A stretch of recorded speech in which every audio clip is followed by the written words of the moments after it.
thank you all for coming out this evening in this, our second of the Biz Chats, yes, here at the Hive. The Hive is a co-working space here located east of the Anacostia. We are in the Anacostia neighborhood of Ward 8. And we hope that if any of you out there are looking for a home for your business, that you would make your home here at the Hive 2.0. We have 3 different levels of membership here at the Hive, and if anyone is interested, I would be happy to tell you more about it. Tonight, I'm so excited to have Liz Cadigan here. She is a friend of the Hive, and she is a wonderful speaker, and she makes something that can be a little tedious and maybe a little dry seem possible and even fun. Without further ado, I would like to introduce my good friend Lee Perrine here to tell you more about the DC Economic Partnership and about Liz. Thank you. How you doing? So as Jeff mentioned, I'm Lee Perrine. I'm the manager of small business and entrepreneurship at the Washington, D.C. Economic Partnership. I'd like to thank all of you for coming out tonight, and I'd also like to thank Jeff and the Hive for partnering with us on the DC Biz Chat program. And as he mentioned, this is our second one. And I'd also like to thank you for being here on behalf of our CEO, Keith Sellers. So with that, I'm going to introduce our speaker for the night. Hold on. All right. Elizabeth Anderson Cadigan. Elizabeth Anderson Cadigan is CEO and principal consultant of Cadigan and Associates, LLC, a full-service Washington, D.C.-based consulting firm that provides business development resources for domestic, international, and not-for-profit organizations. The firm specializes in business development with an expertise in state and local procurement, private-public partnerships, outreach, and engagement programs focused on economic development. Elizabeth has over 15 years of experience in establishing operational optimization across diverse industries in both national and international operations. Recognized for her talents in strategy development and corporate vision, she converts strategic plans into tactical reality by guiding companies in establishing themselves as viable businesses. As a leading authority on small business development, Liz enjoys helping companies acquire new government opportunities that encourages and stimulates economic growth in communities. She also hosts a weekly YouTube series that discusses business growth challenges in today's marketplace. The show provides current tips, tools, and strategies that teach business owners how to effectively and efficiently leverage and develop their companies. With that, I'd like to give a warm welcome to Elizabeth Anderson Cadigan. Thank you, Lee. Welcome, everyone. How's everybody feeling today? Good. We are going to delve into the very interesting world of contracting. No, it's interesting. It's interesting, right? Because there's money to be made and money that you can get. So it is interesting.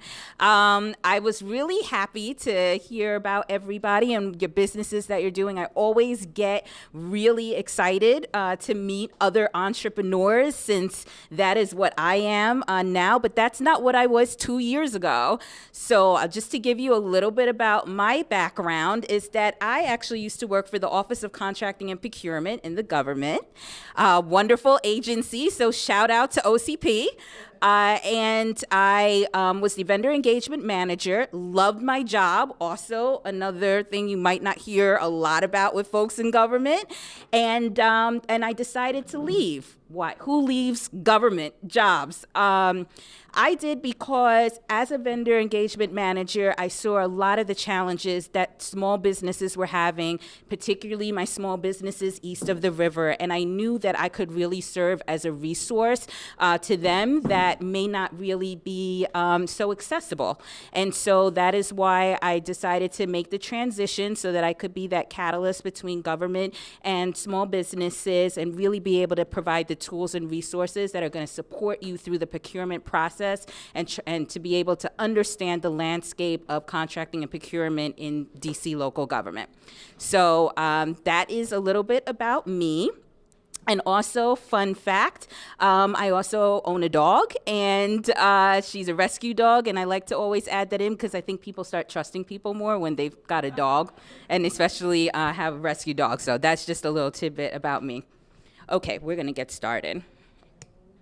A little bit about my company. What does Cadigan and Associates do? Well, I told you why I started it, but I'll tell you exactly what kinds of services we provide. We help people through the Certified Business Enterprise application. Do I have any CBEs in here? Okay. Has anybody heard of the Certified Business Enterprise? Okay. Why aren't you CBEs? It's a process. It is. Yeah. Hence why I do that, why I help, because it is a process. And it can be really tedious when you are running your business and you're running your personal life, and then you got to go through these applications. So we help you out with that. District of Columbia Supply Schedule. Has anybody heard of that? Anybody on the DC Supply Schedule? No, that's right. Almost everybody except one person should have raised their hand, because you have to be a certified business enterprise in order to get on the DC Supply Schedule. Later on in the presentation, I'm going to explain to you what that is. Human Care Agreement. Anybody heard of that? Okay, that's another one. And Disadvantaged Business Enterprise Designation. Has anybody heard of that? Okay. All right. I like my crowd where you don't really know too much. So that's great, because that means that this presentation is already worthwhile.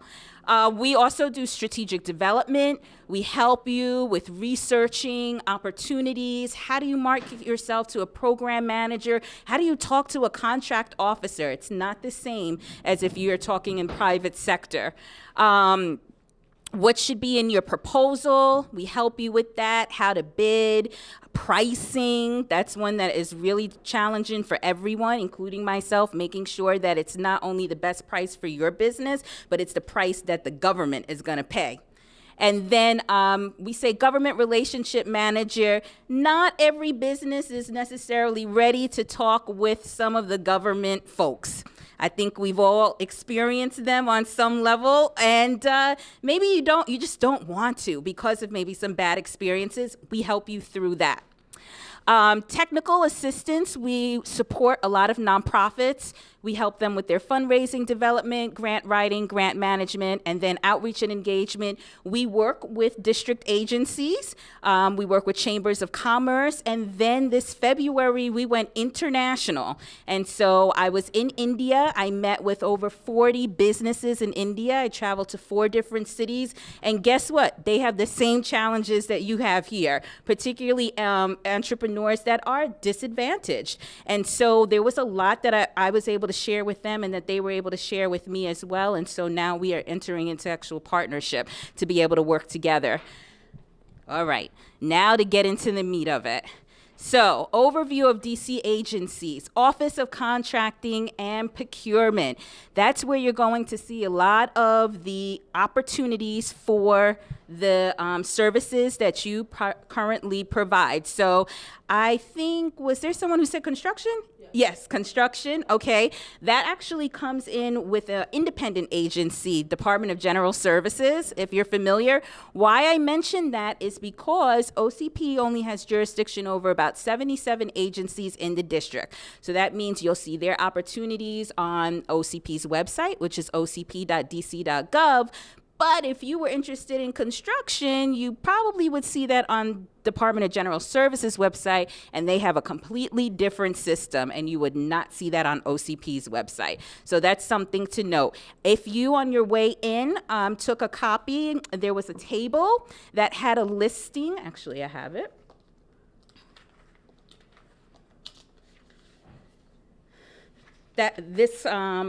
This copy here, it has a listing of all of the agencies that are under OCP's authority, that are independent of OCP's authority as well. Another thing that OCP manages is the District of Columbia Supply Schedule. So it's a multiple award schedule. We're going to go really into that a little bit later, but just so that you know kind of where the ownership is of different pieces of the process in the district. Department of Small and Local Business Development. Do we all know about DSLBD?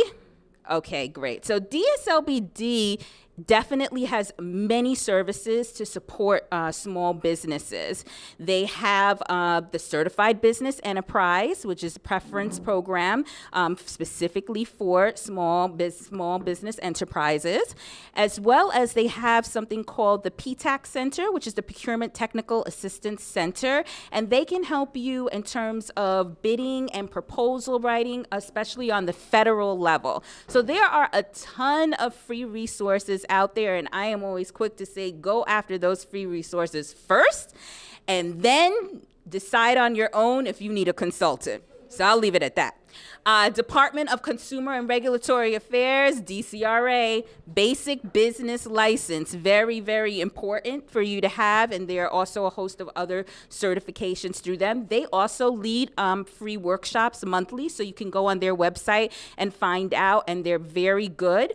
A point person, I will let you know there. She might be like, why did you tell them this? But she's awesome. And she will pick up the phone and talk to you, and that's Joy Douglas. Yes, and she does a lot of the outreach events, and so she's definitely a friend of the business community. Office of Tax and Revenue, I don't think I need to explain that too much, right? So that's where you pay your taxes to, and you'll need also to get your Clean Hands. Has anybody heard of Clean Hands certification? Okay, good. You're going to need all of these things, particularly if you decide to go after the CBE. And then Department of Employment Services. You can look to them to be able to find employees for your business. They have a couple of really interesting programs. There's on-the-job training, if you're not familiar with that. And so they will actually pay, I think, up to 75% of an employee's salary for a certain time period. So definitely look to DOES. So again, lots of resources with the government. Go check them out. They can be extremely helpful.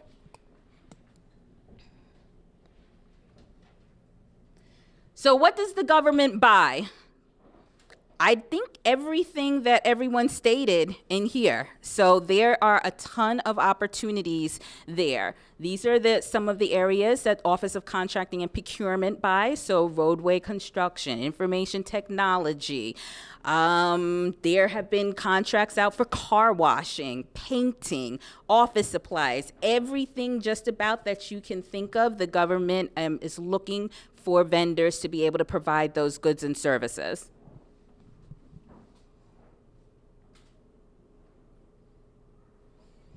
But before you can provide those goods and services, there are a couple of things that you need to be able to present to the government, and they're strict about this stuff.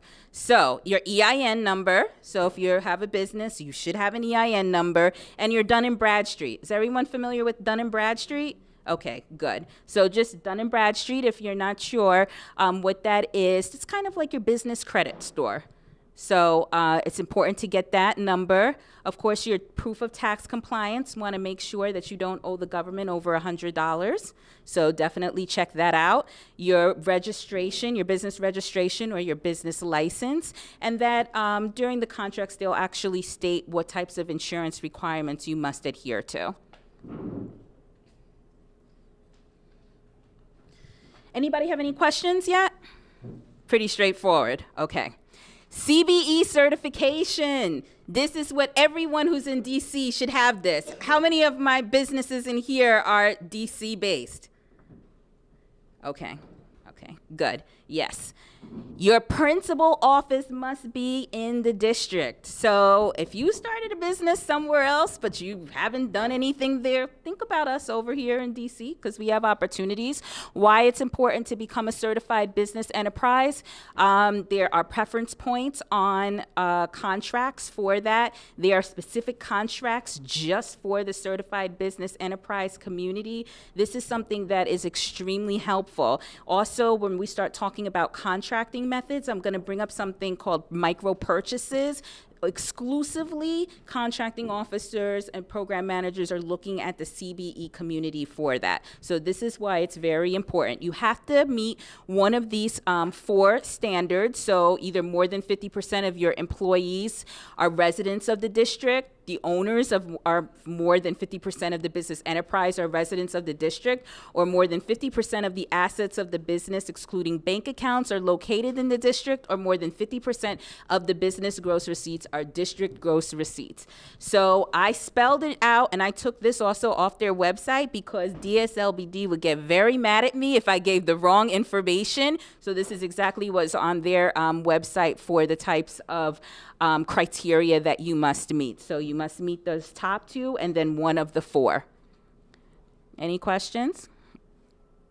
This is also for home-based businesses. You can do it.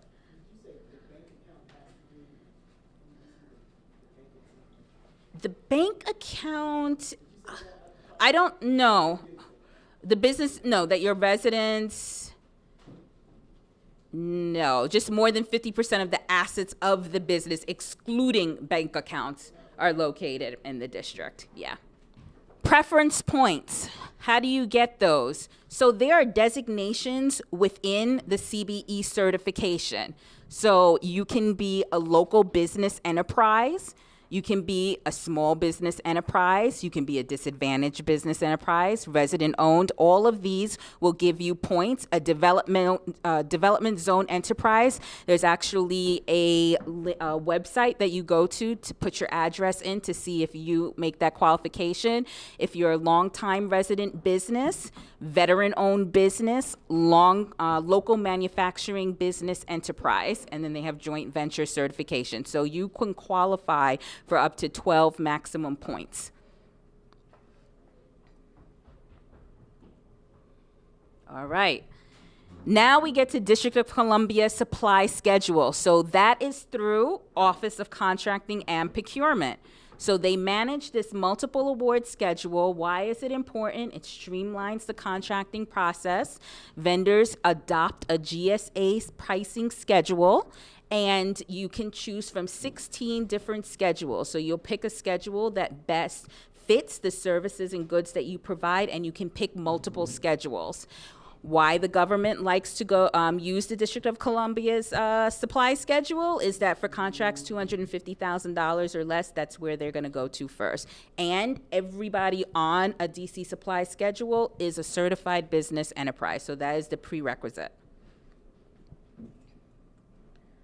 These are the different schedules. So most fit within them. Advertising, we have IT, marketing, printing services, temporary support services, training services and products. You can find that application on OCP's website under District Supply Schedule, and it's automated. All right, so the different types of contracting methods that the government works through. We have those credit card micro purchases. So does anyone remember what I said earlier about the significance of these micro purchases, credit cards? Correct. Everybody's awake today. All right, great. Yes. If you have services, $2,500, these things are not competed. If you're a new business or a business that's just started to do business with DC, this is a great opportunity. There are things, I'm sure that there are things that you can provide for this amount, and then it does go up higher. I believe it's up to $25,000 for the month that they can use on their purchase card. So these are like daily spends here, okay, and then $5,000 for goods. Many of the agencies have these P cards, these purchase cards that they can, they can just swipe and they can pay you. Requests for quotation, RFQs. Has anybody seen this term and kind of wondered what exactly it is and what they're looking for? Because on a lot of contracts, they have these terms, and You're like, this means nothing to me. Yeah. I didn't know until I had to know. So request for quotations for anything under 10,000, usually non-competitive. For over 100,000 is competitive. What do you think RFQ means? What do you think they're looking for? Price. Yeah, that's what they're evaluating on. So do you think you should send like your resume and write all the information? Exactly. The man over here is shaking his head. No, they're not really looking for that. It's important for you to know how the contracting officers are evaluating. It will save you a lot of time. They're looking for the lowest bidder, lowest price. So do your market research and make sure that you can come in an amount that you think is going to probably be the lowest. That's all they're looking for. You're going to see a lot of RFQs. Invitation for bid. Well, I kind of put it on there. So what they're looking for, again, they're looking at price factors, and then request for proposal. That's probably most popular that everybody has seen. What do you think they're evaluating on? Of course, you all saw this, but for request for proposals. More than what I just wrote there. How much you know about the scope of work? Yes. What else? How do you evaluate people? If you were going to hire someone for your business, what are you looking for? Exactly. Yep. Yeah, they want to make sure that you can do the work, right? That you have the experience, you have the expertise, you've got the team members that can do this. They also want to make sure that your business is viable, that it is, that, you pay your bills. They want to make sure that you paid your taxes. They want to make sure you have your licenses. You have to meet this criteria. This is very important. And a lot of times in an actual RFP, they'll tell you how much is weighted. So folks will look at this and they'll think, oh, I know how to car wash. Who doesn't know how to wash a car, right? That's not enough for the government. Like, we need a little bit of experience. Have you ever worked with a car washing service? Does your staff have that? Is there anything in your resume that says you can wash cars, expertly? You do it in 15 minutes and you can do 500 cars in 1 month. These are the kinds of things that you have to think about in your response. And these are the kinds of things that eliminate bidders, okay? Any questions? Okay. Now, I have a few others that I want to read to you, but I did not want to put it up there, but just because you will hear these sometimes. So remember when I talked about human care agreement? What is a human care agreement? So it is essentially a written agreement from the government for the procurement of education, special education, health, human social services to individuals who have disabilities, are disadvantaged, displaced, elderly, indigent, mentally ill, unemployed, or minors in custody of the district. This may be why you may not have heard of a human care agreement, because unless you're in these types of services or provide these services, it might not be something that you would think of or be looking for. However, if your services ever reach any of those demographics, you are probably going to need a human care agreement. And so that is this, it's in the back, but that's this document. And you're going to want to have this done prior to your bidding. Emergency contracts. Why do you think there would ever be an emergency contract? Yes, that's actually correct. Yes.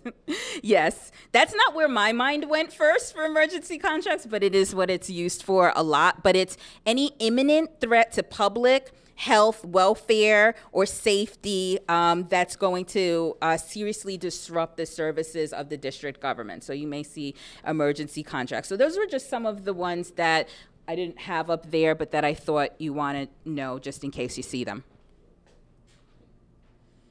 Okay, the fun stuff. Where do we find the money?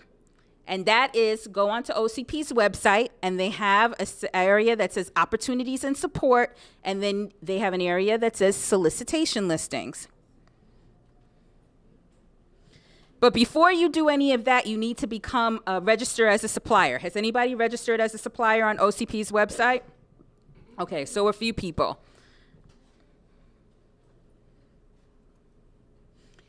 This is what this registration is what's going to notify you of open solicitations. It's also what you're going to use in terms of if you've got some questions on a particular solicitation, and so they'll ask you to utilize this system.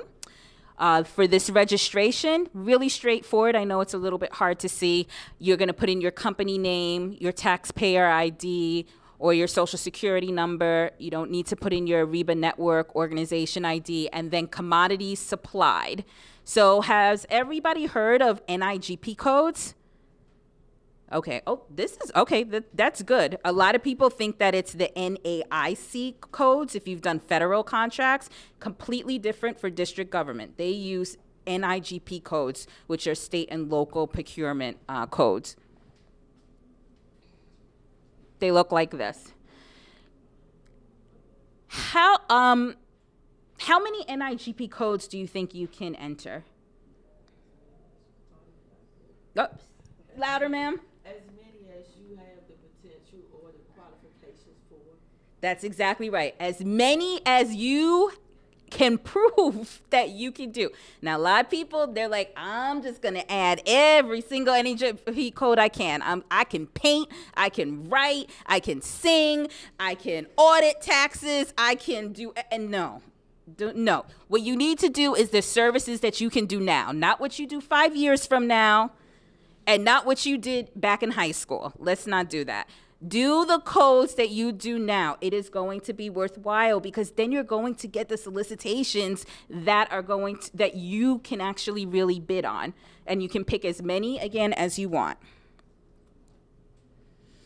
You get your username and password in 24 hours. And if you don't receive it, you can call the customer contact center.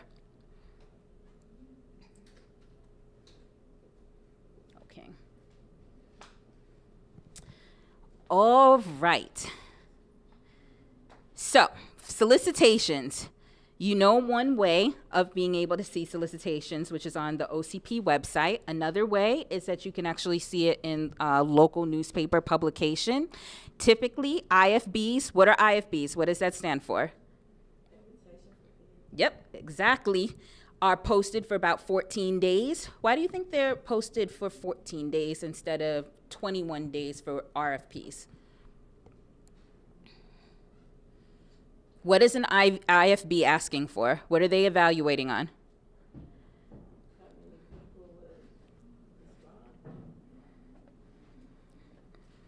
You guys know this?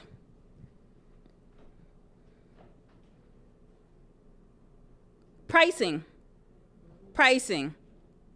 So they're not really looking at the other technical factors, so it's a little bit shorter time. And then an RFP, why is that 21 days, almost a month? Right, yeah, they're looking at the technical factors, absolutely. They want to know if you are a responsive and responsible bidder. This is what it looks like on the OCP website. Again, I know it is a little bit difficult to see, but I will just let you know. For these solicitations that are at the bottom, these solicitations are non-electronic solicitations. So what do you think that means? Yes, that's it. I know. My questions, I ask them because these are things that you may get used to doing something one way, and then you're shocked when now you have to drop off 4 copies of your proposal to an agency by 2 p.m. And you only figured that out, when it was 1:30. So these are things to know that, yeah, that's where your submission is going to be. And there are a lot of agencies that still do it that way. And there are quite a few of the independent agencies that, you know, they will timestamp your proposal and you have to get it in there.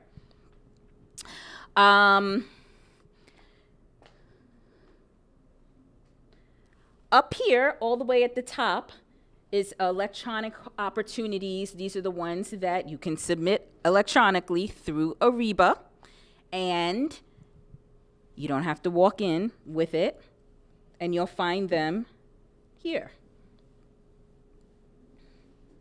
Now, I updated everything of the opportunities, so these opportunities are currently open, so as of today at 1 p.m.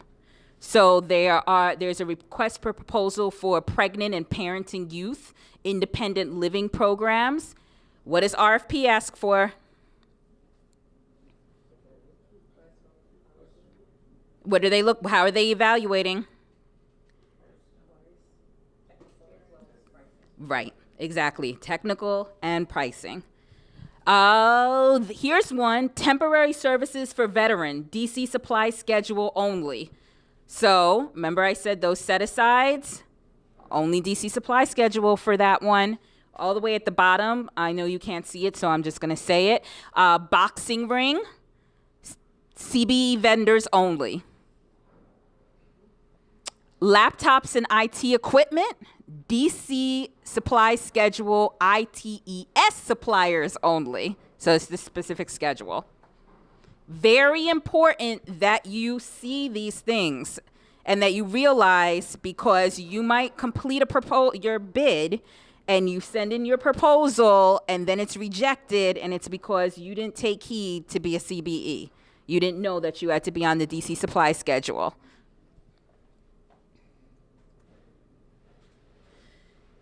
To open up a solicitation, you'll click on the solicitation and then this will appear. Right? We're back in that Ariba Pass network.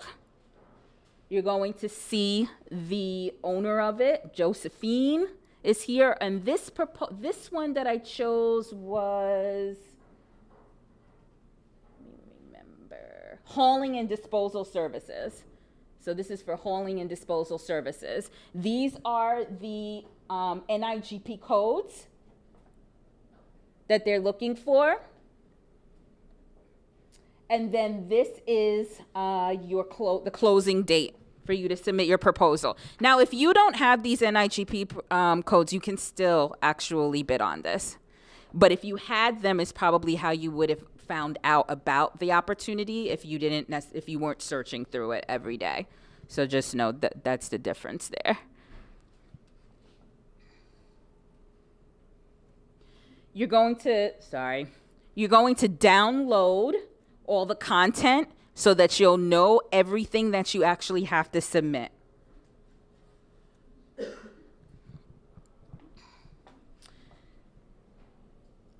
For today's purposes, I just have highlighted where you're going to actually find the solicitation. So you kind of got to search through it. How many people find this process kind of complicated? Just being able, yes, yeah. But you can get through it. And once you understand that, once you see doc, that's exactly where the statement of work is going to be, the full proposal, it gets easier.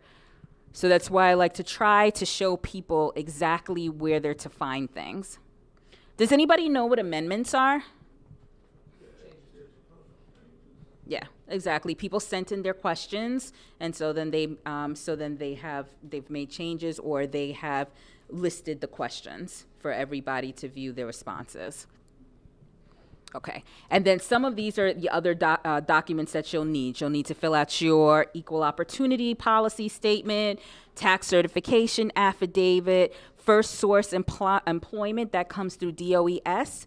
So for contracts $300,000 and over, you have to enter into a first source agreement with the district for 51% of your new hires. Your master supplier form, W-9. Okay. So you found the solicitation that you feel like you're a perfect fit for. You're ready to go into the Ariba network, respond to it, submit, and nothing happens. Like, you don't understand what's going on. That's because you didn't request to be invited.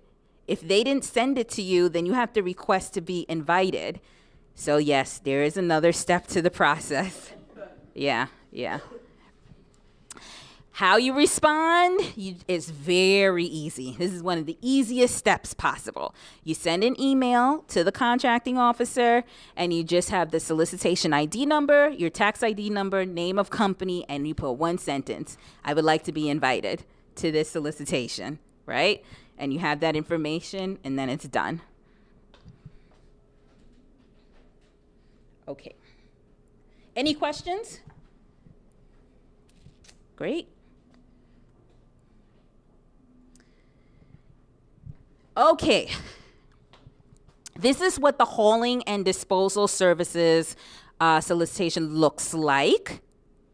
So, first area is the title of it. It's hauling and disposal services. Then they check off the solicitation number. Why are those two things really important? We just said it. To be invited, you need to have those elements, right? Type of solicitation, invitation for bid. What are they asking for? How they evaluating? Good. I'm gonna keep doing this throughout the whole because you have to know this. You have to know it. Okay, and then type of market that it's in. It's open. So what do you think that means? And this is a trick question because I did not go over it. Exactly. What do you think they mean with set aside? Yes. Very good. Yes, absolutely. And then open with subcontracting set aside. Oh, this is a real tricky one. I didn't talk about this at all.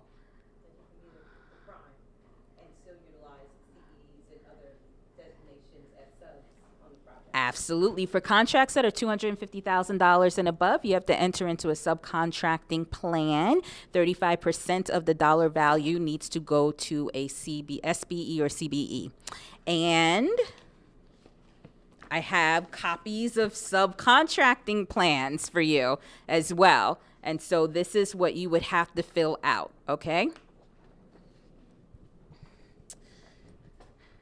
Josephine. Why is she important? Thank you. Very good. All right. Some components, more of the solicitation we went over already. Type of market, contracting staff information, scope of work, very important.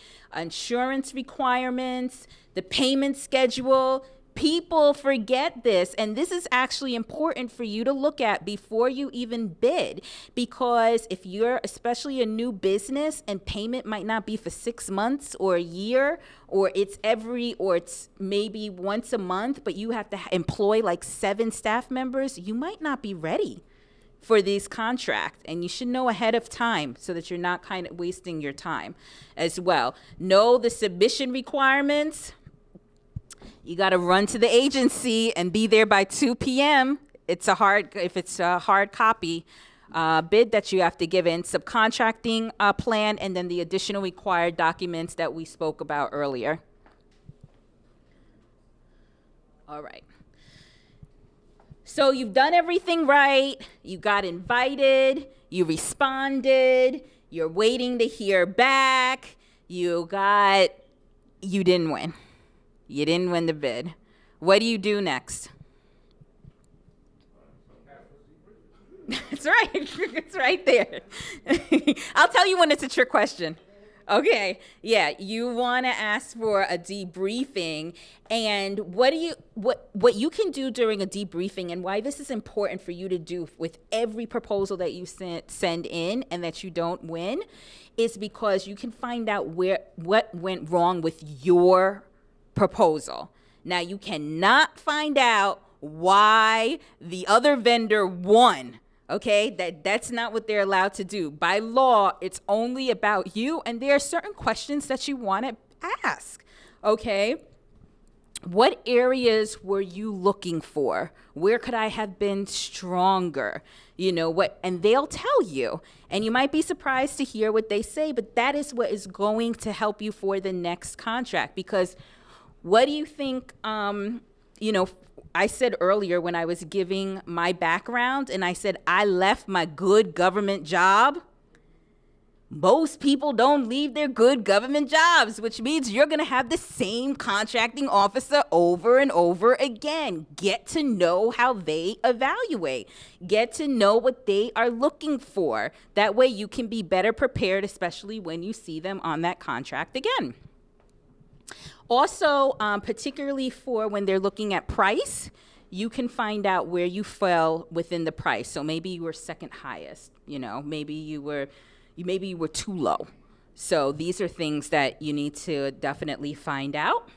Invoicing is incredibly important. It'll state how to invoice in the actual contract. So make sure that you read through it. Every section of those, the solicitations, every section is very important for you to read through and understand. And if we had more time, I would actually really go through one with you because there are sections that folks just sometimes forget about. Also, something to know is that for agencies under OCP does not pay you. No. It's coming from the chief financial officer. So understand that you don't get paid. The OCP is not the one who's paying you. It's a chief financial officer. And if you are a subcontractor and a prime tells you, oh, they never paid me, so I can't pay you, I'm going to show you on the website where you can actually see when that prime got paid and that they're just telling you a lie. Okay? Waiver request. Those happen when the city deems that the goods and services could not be provided by the certified business enterprise community, and so it had to, had to be open. Okay. Research and marketing. So it is important to know how to look for opportunities and how to basically create a strategy for yourself so that you can be in the best position to go after the opportunities.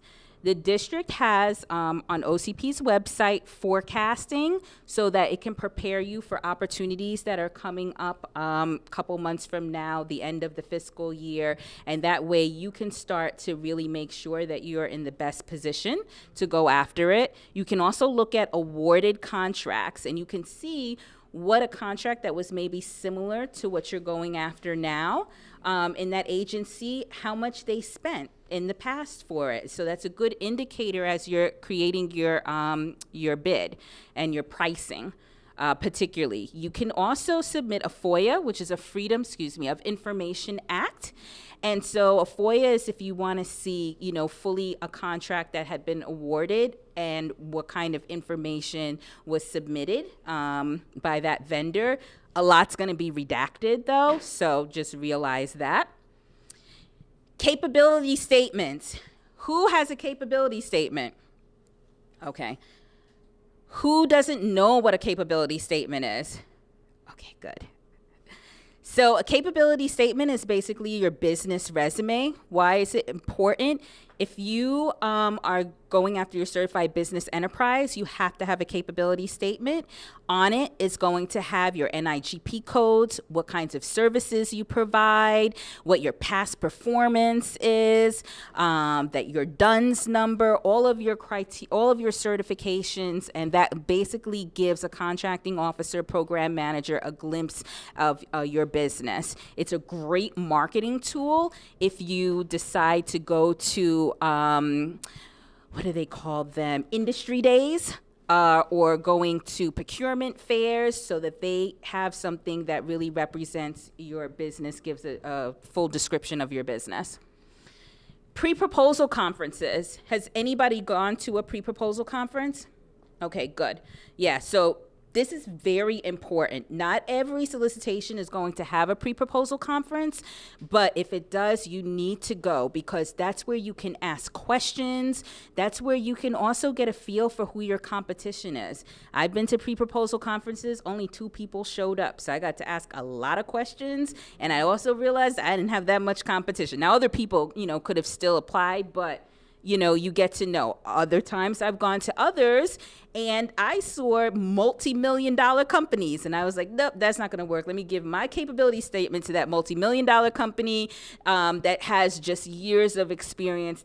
I know that they're going to come in lower than me because they can, and but maybe they need a subcontractor because I'm a CBE.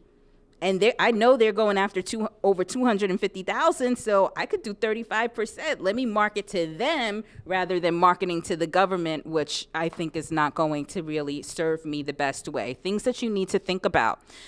Meeting with program managers is essential. Contracting officers are great, but there are a lot of stipulations for them with the government that they have to adhere to, and there's very specific times that they can talk to a vendor.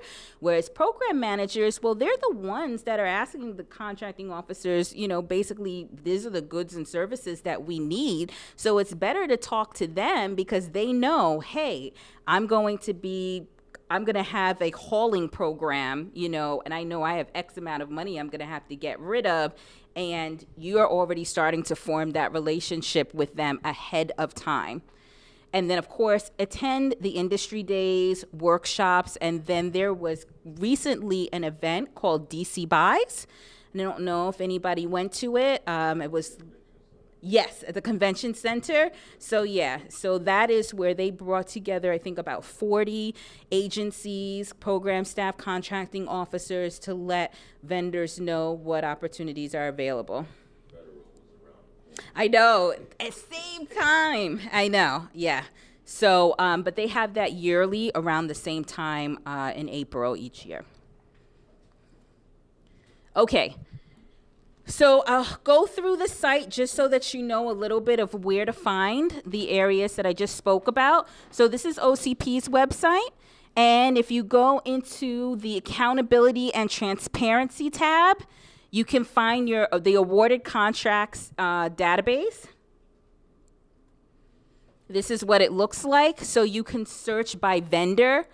So maybe, you have a vendor, somebody in the business community, and you're like, I always see them at things, and they're always crying poverty. And then you click on them, and you find out that they've done like $10 million in contracts, and you're like, well, I didn't know that, and so maybe I could talk to them about just some tips, or that you can support them, that you are able to provide them with your subcontracting opportunities because you're a CBE.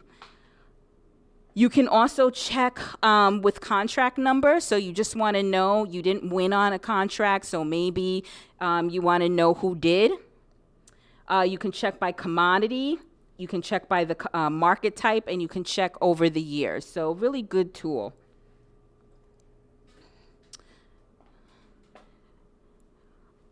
In the About tab, you can find FOIA. In the Opportunities and Support tab, this tab is your friend. This is the tab that you always probably want to look to because it's going to tell you where the solicitations are, the DC supply schedule, forecast, how to get in touch with customer contact center, and also the independent agencies as well. Independent agencies, again, to see their opportunities, you will have to go to the individual websites.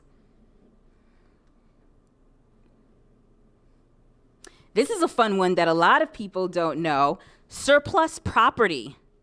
So the district has essentially an auction site.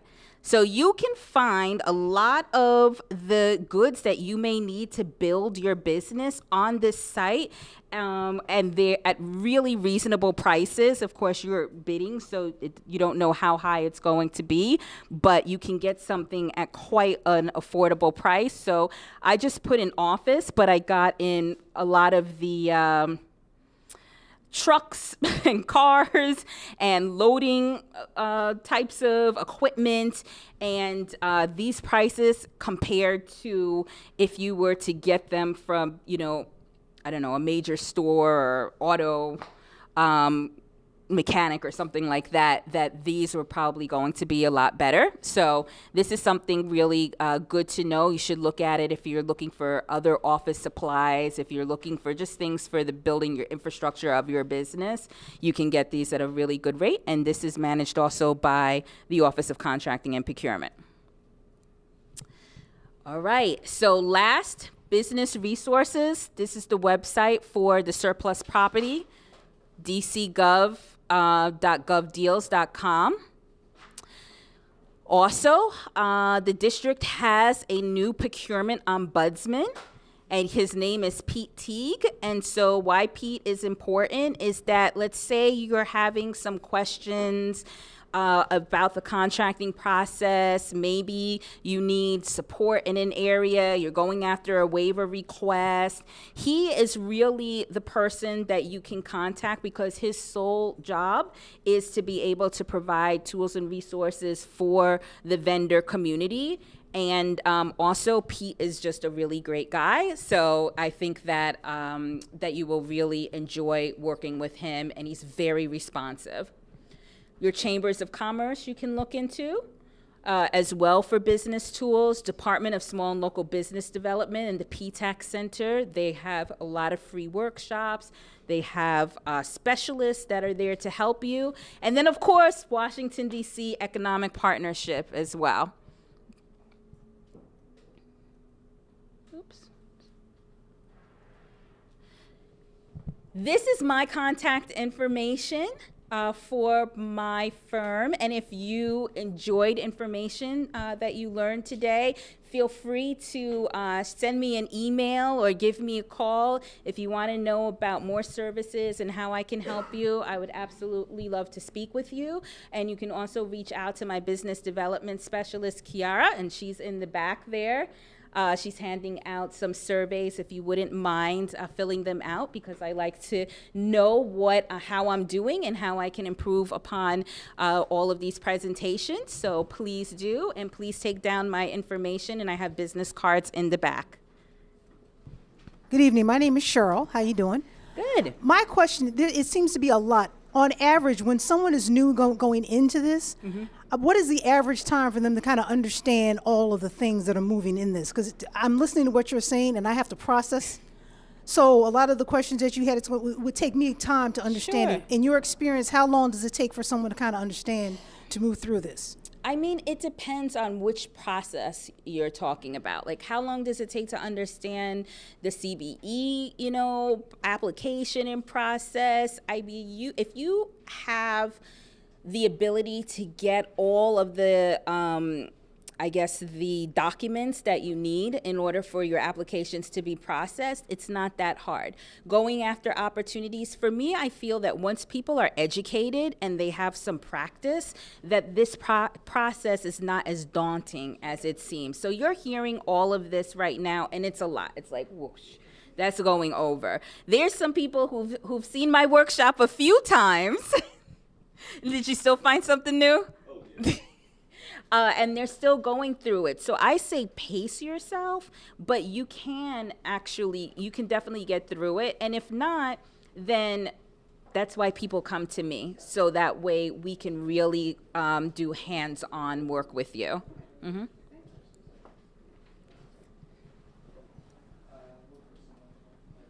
So I'm David. Hi, David. Hey. So we've been doing business outside of federal and state agencies, and we've noticed that some ask for past performance reviews. So if you haven't done work with state or federal agencies, how do you provide something like that? You don't have to have experience with government agencies to go after a government contract or win a government contract. You just have to have the past experience that speaks to the services and goods that you can provide. So, I mean, for something like hauling, let's say, maybe you worked on a job for 10 years doing hauling. That's your experience. You can have that on your capability statement, the business that you were working for. So you can use that. So I don't want that to be a deterrent. And that's why also, especially if you're just starting out with going into government contracting, look at those micro purchases. Develop a relationship with the program manager. See if, hey, $2,500 is not a whole lot, but that's going to give you some experience with local government. And sometimes that's what you need to be thinking of strategically so that you can then go after your $100,000 plus contract.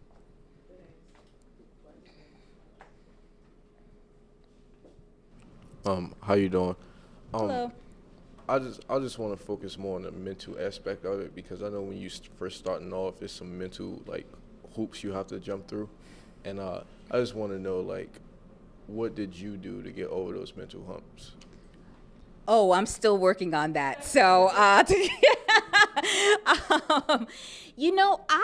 found a lot of support with other business owners and other CBEs. I don't know what has been the experience for most folks, but I think if you're open and transparent and you say, hey, I want to work with you, or I would love to learn from you and you learn from me, and let's kind of share maybe our challenges and where we can help, that can become a wonderful network. And so I have found support with other business owners. And then also, I'm also going to just say self-care. I mean, you cannot take on every contract.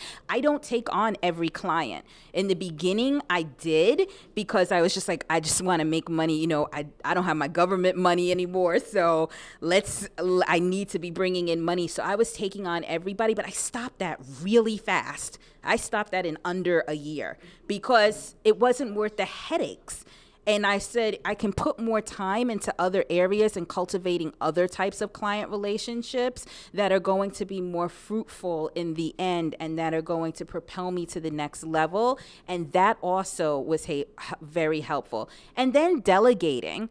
I know that sometimes starting a business, you may not have the funds to be able to bring on someone, but there, again, I talked about the on-the-job training program. You can bring somebody on who's really highly skilled at a rate that's a lot more affordable. Also, think about interns. Now, interns are not there to do your work of your business. They are there to learn themselves, but they can support you in areas and help you in areas that you may not really have time for. So we brought on an intern in my company who has been phenomenal. She has taught me and the staff so many things, about social media. I didn't know certain things, she's really helped us out in areas, and that can take your business to the next level and just give you a chance to be able to look at bigger things. Well, thank you so much. This was wonderful. I encourage everybody to go after your government contracts. Again, if you have any questions, please feel free to reach out to me. And there's a survey being passed along, so please, I would just love your comments. It's very helpful for us. We're discussing government contracts. Are we talking DC and federal? Just DC. Strictly DC. DC, and that's Okay. all I do. I'm Understood. local That's what government. I was under the impression of that. And we do DC, and we're also doing Maryland as well. Okay. Yep. Okay, good to know. One more question. In Yes. terms of, let's say you're a company, small company, and you want to hire to assist with the contract. And normally, in my case, I would outsource to people that I work with before.